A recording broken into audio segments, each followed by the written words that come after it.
संपूर्णतः पूर्ण झालेल्या लोकसभा निवडणूक आपल्या विधानसभा निवडणुकीच्या पार्श्वभूमीवर आता बसलेलो आहोत. 23 तारखेला आपल्याकडे काउंटिंग होणार आहे.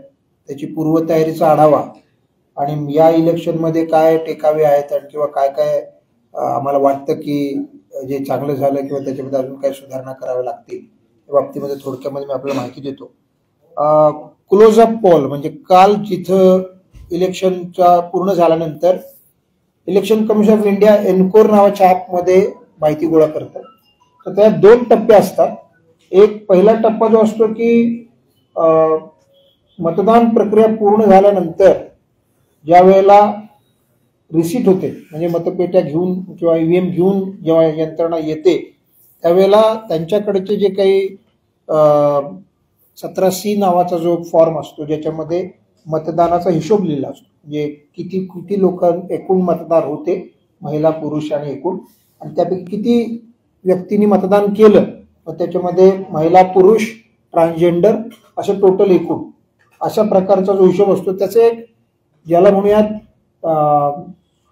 अंदाज म्हणण्यापेक्षा जवळचा आहे. ती काल मी आपल्याला शेअर केली होती की क्लोज अप पोलमध्ये पुणे जे एकूण मतदान झालं ते 61.05 एवढे टक्के 61.05% एवढं मतदान पुण्यामध्ये झालं होतं.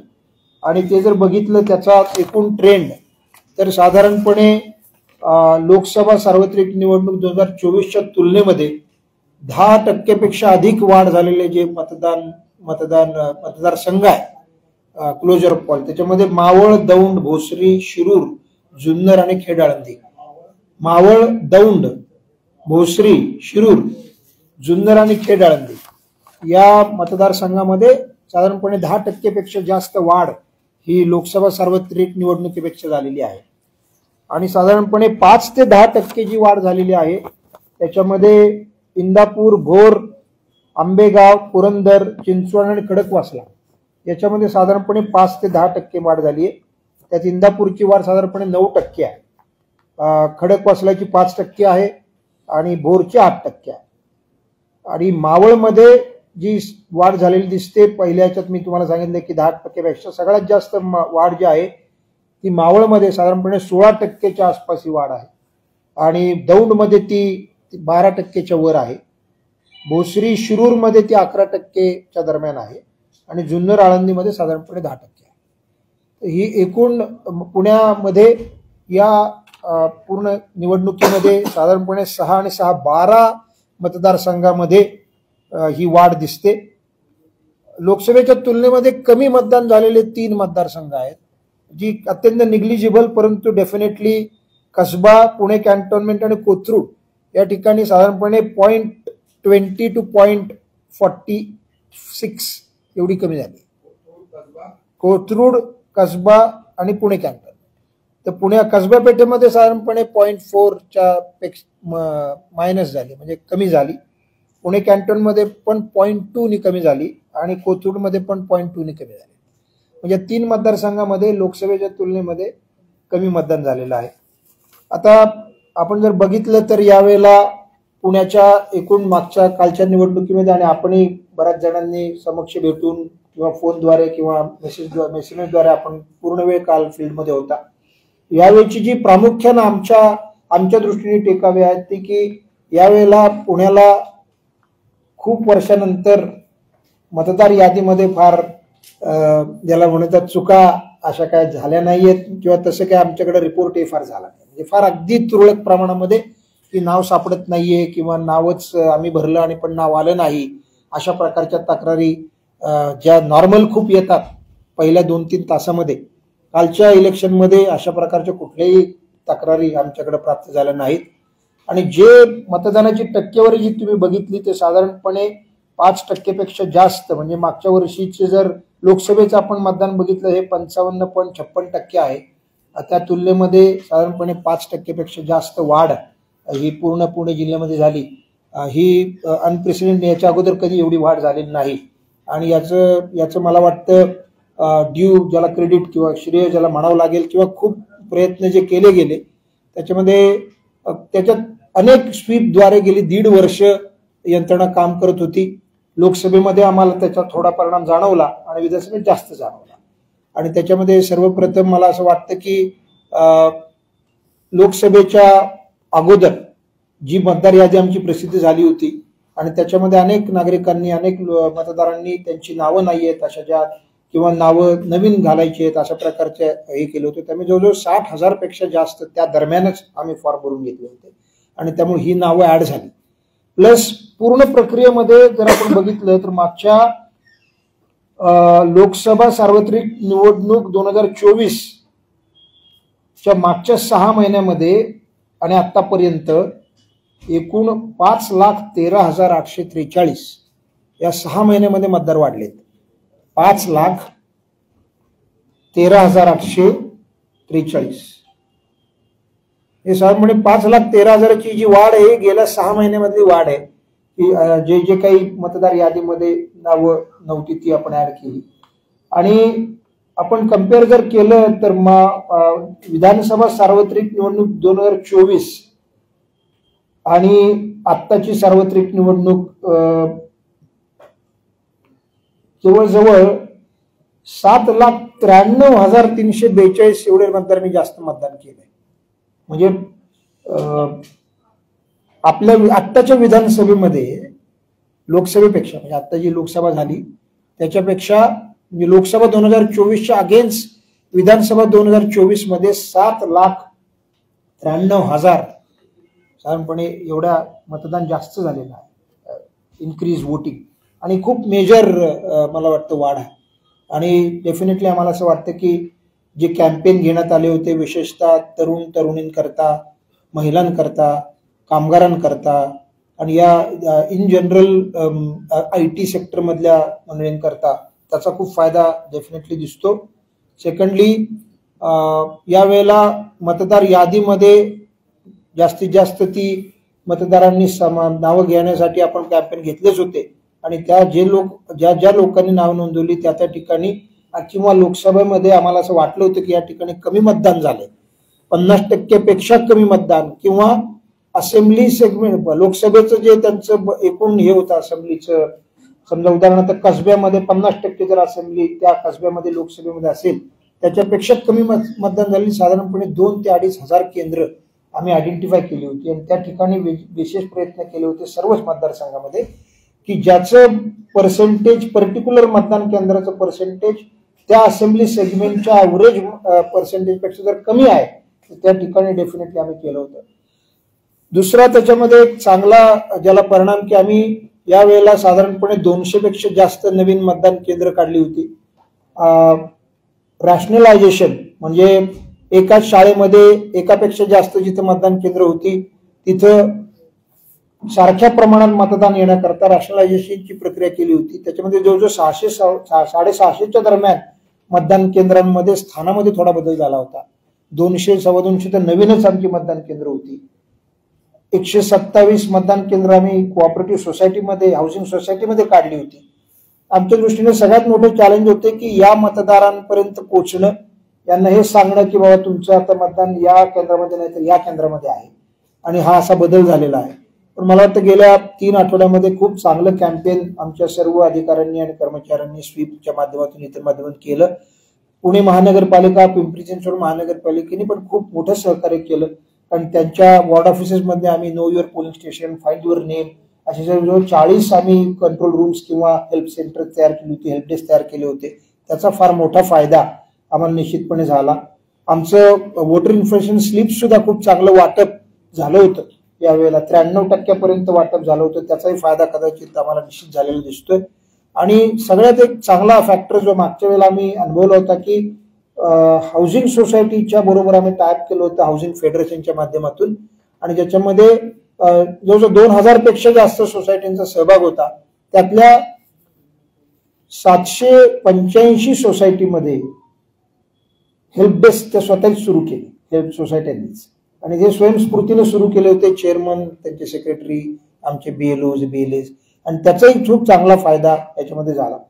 हे सर्व करत असताना पॉलिटिकल पार्टीची सुद्धा आम्ही खूप मदत घेतली होती. स्वीप ऍक्टिव्हिटी करण्यापेक्षा VIS किंवा जनजागृतीमध्ये आणि त्यामुळे मेजर पॉलिटिकल पार्टींनी ते त्यांचे बूथ लेवल असिस्टंट नेमलेले होते आणि त्यांच्या सहकार्याने पण ह्या एक ज्याला म्हणूयात हा जो वोटर अवेअरनेस हा कार्यक्रम घेतला गेला आणि ओव्हरऑल त्याच्यामुळं एक चांगलं आम्हाला समाधान आहे की पहिल्यांदा पुण्यामध्ये अदरवाईज नेहमी मतदानाचा टक्का घसरला किंवा कमी झाला, यावेळेला मात्र मतदानाचा टक्का वाढला आणि ते आमच्या दृष्टीने खूप जमेची बाजू आहे. दुसरी एक त्याच्यामध्ये let me finish then we will speak. दुसरा एक आम्ही प्रयत्न केला होता मागच्या लोकसभेच्या निवडणुकीनंतर इलेक्शन कमिशन ऑफ इंडियानी एक मॅन्डेट दिलं होतं की वोटर एक्सपिरियन्स चांगला पाहिजे, म्हणजे जे लोक मतदानाला जातात त्यांचा मतदानाचा जो अनुभव आहे तो चांगला सुखद असावा. आणि मागच्या पत्रकार परिषदेमध्ये आम्ही म्हणलं होतं की we will try our best to make it an excellent experience, to give them a very good excellent experience. आणि मला वाटतं यावेळेला आम्ही बऱ्यापैकी त्याच्यामध्ये यशस्वी झालेलो आहोत, कारण खूप मतदारांनी खूप चांगल्या प्रतिक्रिया नोंदवल्या, विशेषतः वृद्ध मतदार, स्त्री पुरुष, दिव्यांगांकरता केलेल्या सोयी, पाळणाघरासारख्या केलेल्या सोयी, पाण्याची व्यवस्था, बसण्याची व्यवस्था, क्यू मॅनेजमेंट, पार्किंगची व्यवस्था, याच्यामध्ये कुठल्या प्रकारच्या तक्रारी प्राप्त झाल्या नाहीत आणि खूप लोकांनी समाधान व्यक्त केलं. एक मायक्रो लेवलवर आम्ही बूथचं पण मॅनेजमेंट केलं होतं की आतमध्ये मतदार आल्यानंतर कमीत कमी वेळामध्ये मतदार घेऊन बाहेर पडावं आणि ते चांगल्या प्रकारे यशस्वी झालं. त्याच्यामध्ये ट्रेनिंग खूप मोठ्या प्रमाणावर घेतली होती स्टाफची आणि त्यामुळं त्यांनी ती जी काही प्रक्रिया ज्याला पूर्वी जास्त वेळ लागायचा ती कमीत कमी वेळेमध्ये पूर्ण केली आणि त्यामुळे वी आर व्हेरी हॅपी की आणि खूप लोकांनी मतदारांनी त्याच्यामध्ये खूप चांगले आम्हाला फीडबॅक दिले की यावेळेला खूप लवकर मतदान झालं. कदाचित हिवाळा असल्यामुळं म्हणजे थंडी असल्यामुळं दिवसभर मतदान चालू राहिलं, म्हणजे माझे मागच्या इलेक्शनमध्ये नव्हतं की दुपारचं 2-3 तास 4 तास तर कुणीच नाही आलं, तसं झालं नाही. काही काही ठिकाणी तर दिवसभर रांगा होत्या छोट्या का असेना, मात्र 4 नंतर खूप मोठ्या प्रमाणावर मतदान झालं. साधारणपणे 100 पेक्षा जास्त रुरल मधल्या मतदारसंघामध्ये 4 नंतर रांगा होत्या संध्याकाळी, 5 नंतर 5:30 नंतर, म्हणजे अगदी क्लोजरच्या वेळेला साधारणपणे 100+ मतदान केंद्रावर रुरलमध्ये आणि साधारणपणे 35 ते 40 मतदान केंद्रावर शहरांमध्ये रांगा दिसल्या आम्हाला. आणि त्याचं ते मग 6 वाजता मतदान ऍक्च्युअली वेळ संपल्यानंतर 7 पर्यंत शहरामधलं मतदान पूर्ण झालेलं होतं. मात्र ग्रामीणमध्ये 8, 8:15 पर्यंत पण काही ठिकाणी मतदान चाललं.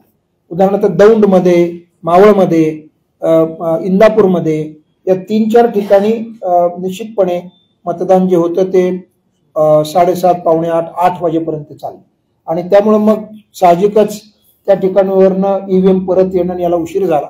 पण at the end of the day पूर्ण प्रक्रियेमध्ये कुठल्याही प्रकारचा अनुचित असा काही प्रकार घडलेला नाहीये, कुठेही मेजर काही व्हायोलेशन्स नाहीयेत, कुठेही ईव्हीएम खूप बंद पडण्याचं प्रमाण खूप कमी होतं, खूपच कमी प्रमाणामध्ये आमच्याकडे आता आमच्या ईव्हीएम बंद पडल्या किंवा बदलाव्या लागल्या.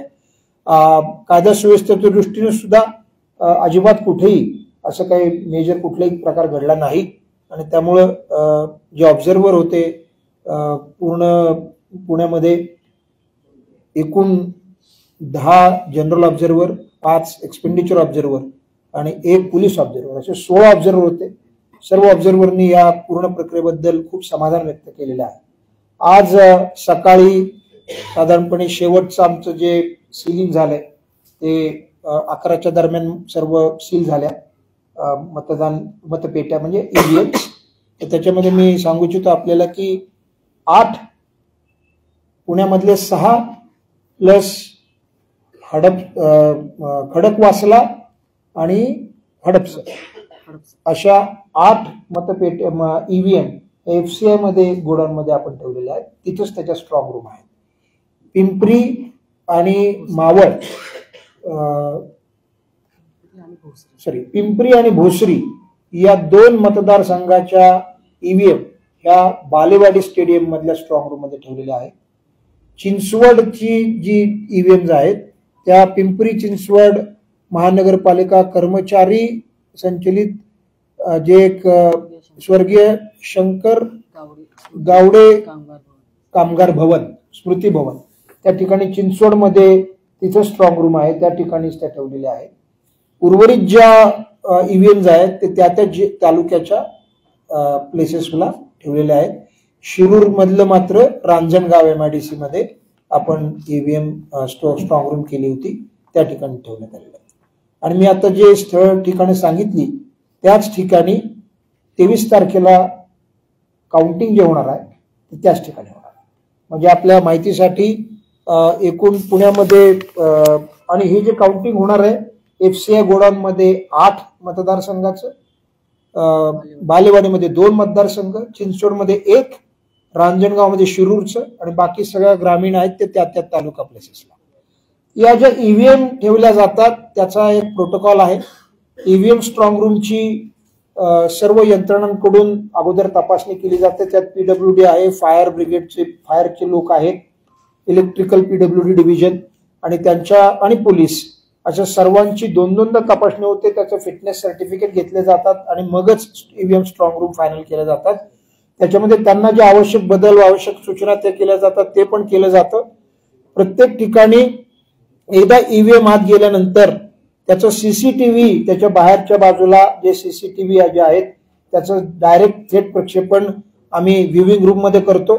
सर्व या स्ट्रॉंग रूमच्या ठिकाणी सर्व कॅन्डिडेट्सना आम्ही विनंती केलेली आहे, पत्र दिलेले आहे त्यांना आणि त्यांना सांगितलं की तुम्ही तुमचे प्रतिनिधी तिथे बसवा आणि त्या ठिकाणी तुम्ही कंटिन्युअसली बघू शकता CCTVच्या द्वारे स्क्रीनवर की त्या EVM सुरक्षित आहे आणि त्या पद्धतीनं ते पाहणी बसायला त्यांनी सुरू केलेलं आहे. 3 टायर सिस्टीम म्हणजे 3 टियर सिस्टीम सिक्युरिटी अरेंजमेंट असते. त्याच्यामध्ये पहिला जो EVM स्ट्रॉंग रूम मध्ये पहिला जो सर्कल असतं त्याच्यामध्ये सेंट्रल आर्म पोलीस फोर्सेस असतात, CAPF त्यांची युनिट त्या ठिकाणी असतं. दुसरी जी कडं जे असतं सुरक्षिततेचं ते स्टेट रिझर्व्ह पोलीस फोर्सचं असतं आणि तिसरं सुरक्षिततेचं कडं जे आहे ते पोलीसचं असतं, रेग्युलर स्टेट पोलीसचं असतं. तशा 3 टियर सिक्युरिटीमध्ये त्या EVM आता त्या ठिकाणी ठेवलेल्या आहेत. आणि 23 तारखेला साधारणपणे 8 वाजता मतमोजणीला सुरुवात होणार आहे. त्याच्या अगोदर तासभर उमेदवारांच्या उपस्थितीमध्ये, ऑब्झर्व्हरच्या उपस्थितीमध्ये हे सील उघडले जातात, संबंधित रिटर्निंग ऑफिसर उघडतात आणि त्यानंतर त्या EVM ज्या आहेत त्या मतमोजणीसाठी काढल्या जातात. मतमोजणीसाठी एकूण मतदारांची संख्या बघून टेबल्स आपण अरेंज करतो. त्यापूर्वी तुम्हाला एक महत्वाची गोष्ट मी सांगू इच्छितो.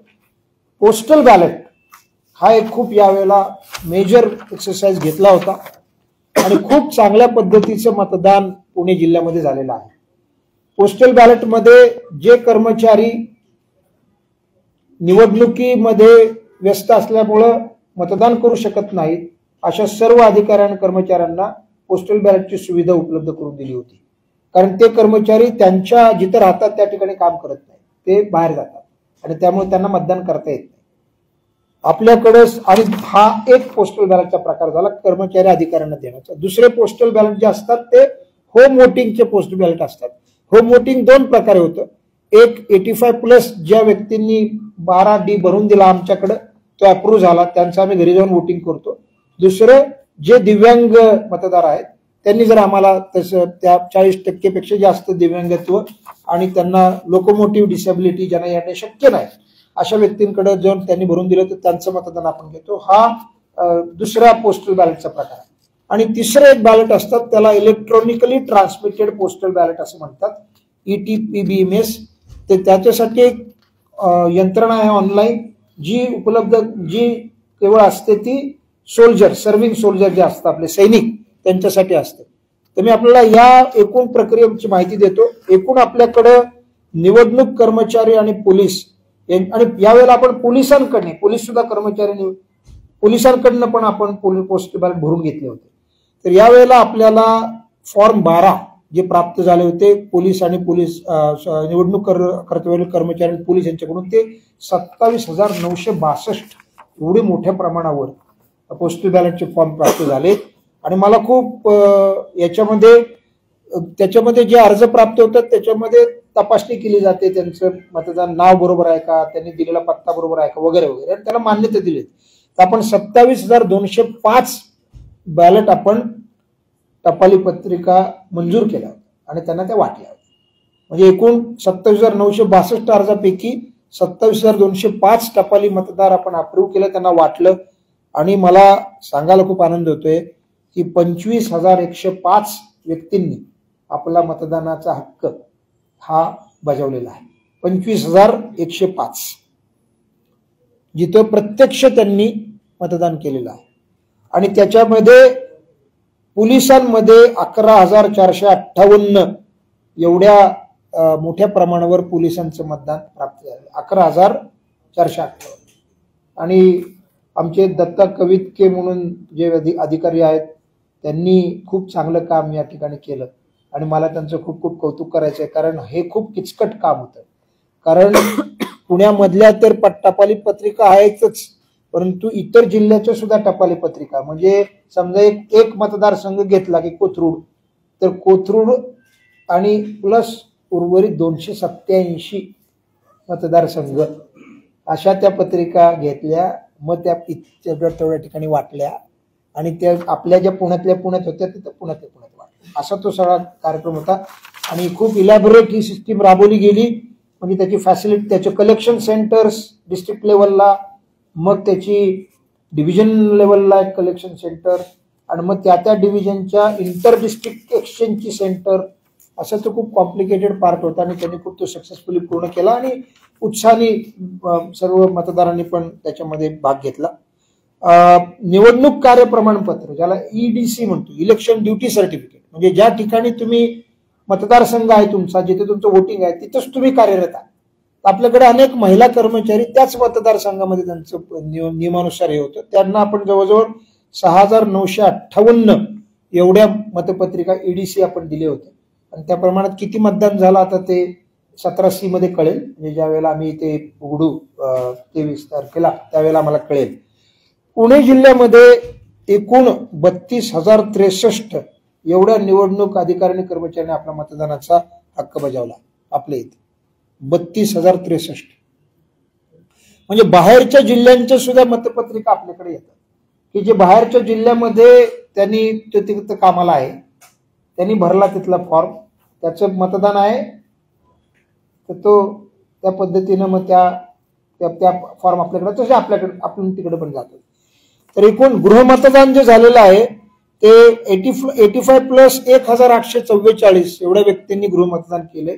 आणि PWD म्हणजे दिव्यांग मतदार आहेत 310 असे मतदार झालेले आहे. सैनिक मतदारांसाठी ऑनलाईन पद्धतीनं 5,605 एवढे आपल्याकडं अधिकृत मतदार होते. त्यांना आपण ऑनलाईन पद्धतीने मतपत्रिका पाठवल्या आहेत. आणि कालपर्यंत 433 एवढं मतदान झालेलं आहे ATPBS वर, त्या सिस्टीमवर.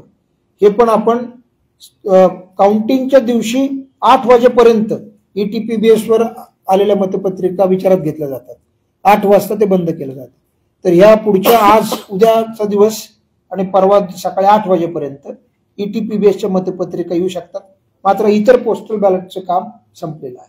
तो P-1 डे पर्यंतच, म्हणजे 19 तारखेपर्यंत संबंधित निवडणूक निर्णय अधिकाऱ्यांच्या कार्यालयामध्ये फॅसिलिटेशन सेंटरवर ती सुविधा उपलब्ध होती.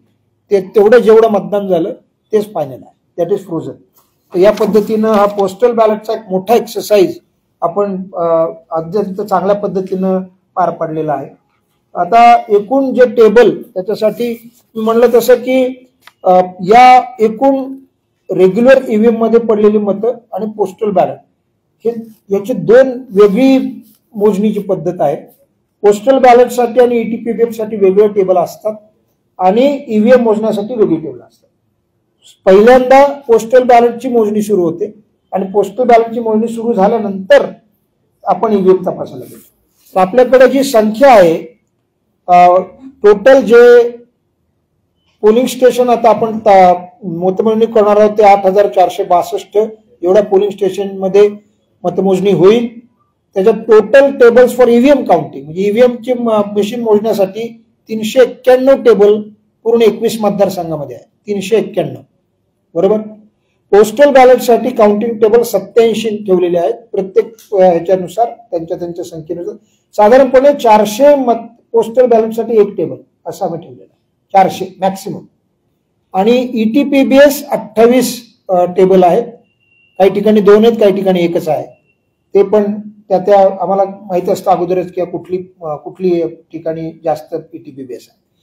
असे एकूण आपल्याकडं मी म्हणलं तसं की EVM साठी 391 टेबल, पोस्टल साठी 87 आणि ETPBS साठी 28 एवढी टेबल्स आपल्याकडे आहेत. टोटल जे राऊंड होणार आहेत ते 465 राऊंड होतील. 465 राऊंड होतील. सर्वसाधारणपणे सगळ्यात कमी राऊंड आहेत ते 19 राऊंड आंबेगाव आणि सगळ्यात जास्त 30 राऊंड आहेत पुरंदर. बाकी सगळे साधारणपणे 20च्या आसपास. काही ठिकाणी म्हणजे दुसरे मावळला 29 राऊंड होतील, पुरंदरला 30 राऊंड होतील, इंदापूरला 25 राऊंड होतील. हे तुम्हाला सांगू का? जुन्नर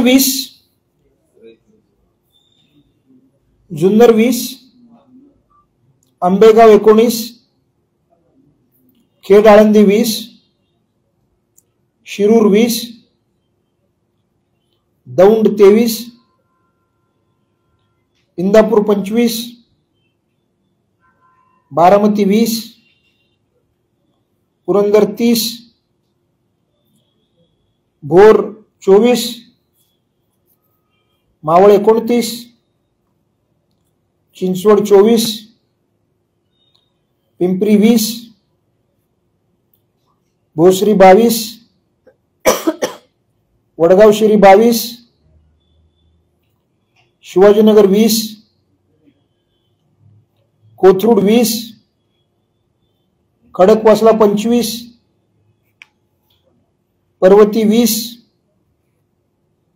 हडपसर 22,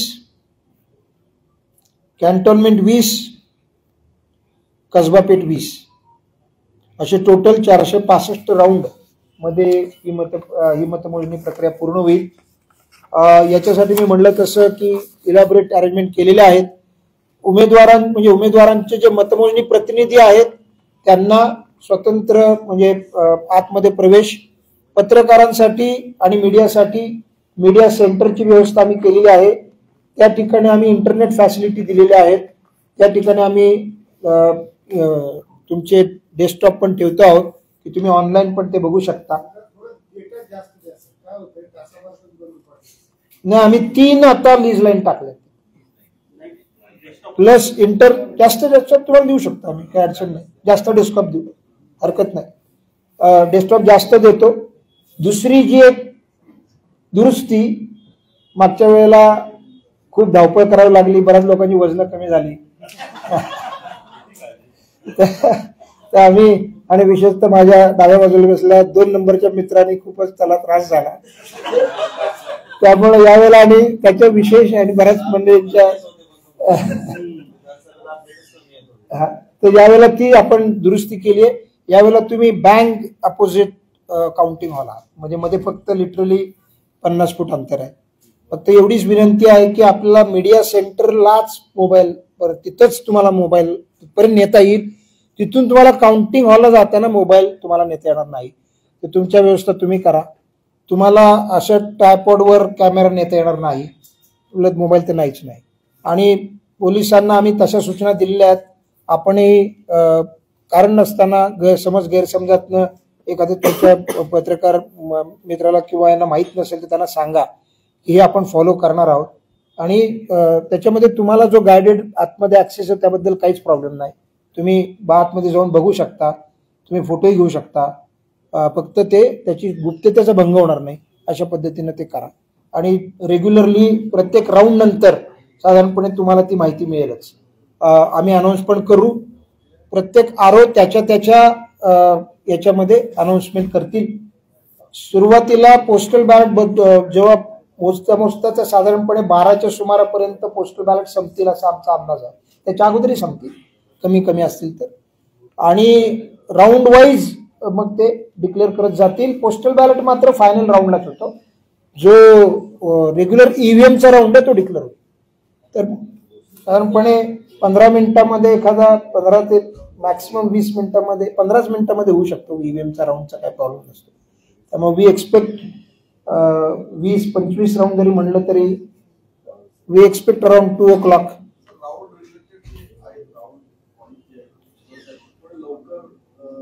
नाही कसं होतं ते सगळे तपासून त्याचं कन्सल्टेशन होऊन तुमच्यापर्यंत ती, कारण तिथं ऑलरेडी असतातच ती मंडळी.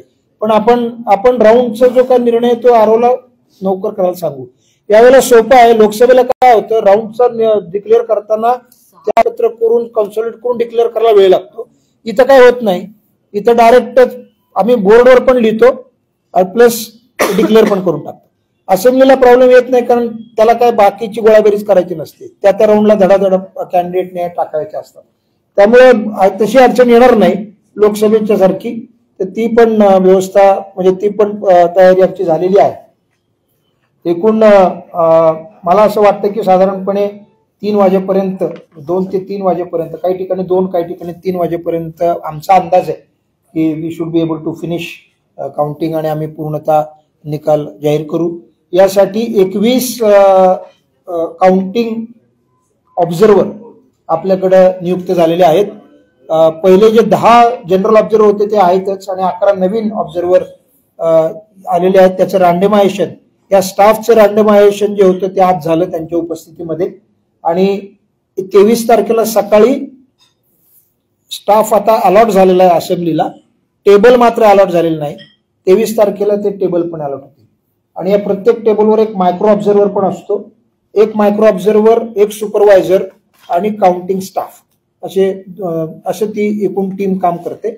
आणि प्रत्येक पोस्टल बॅलेटच्या टेबलवर एक असिस्टंट रिटर्निंग ऑफिसर हा नेमलेला असतो. त्याच्या हाताखाली काउंटिंग स्टाफ असतो. पोस्टल बॅलेट आणि पीबी ARO त्यांच्या अंडरच हे, आणि RO ऑफकोर्स ओव्हरऑल सुपरविजन ROचं राहील. अशा पद्धतीनं आम्ही साधारणपणे जे स्टाफ नेमलेले आहेत ते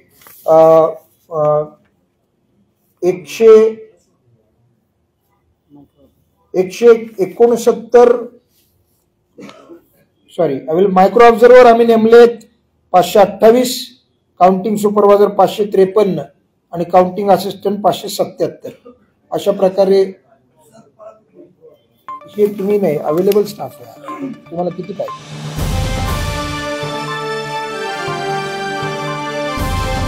समाजकारण, प्रशासन आणि राजकारणातल्या अचूक विश्लेषणासाठी बखर लाईव्हच्या सोशल मीडिया प्लॅटफॉर्म्सना लाईक, फॉलो आणि सबस्क्राईब करा.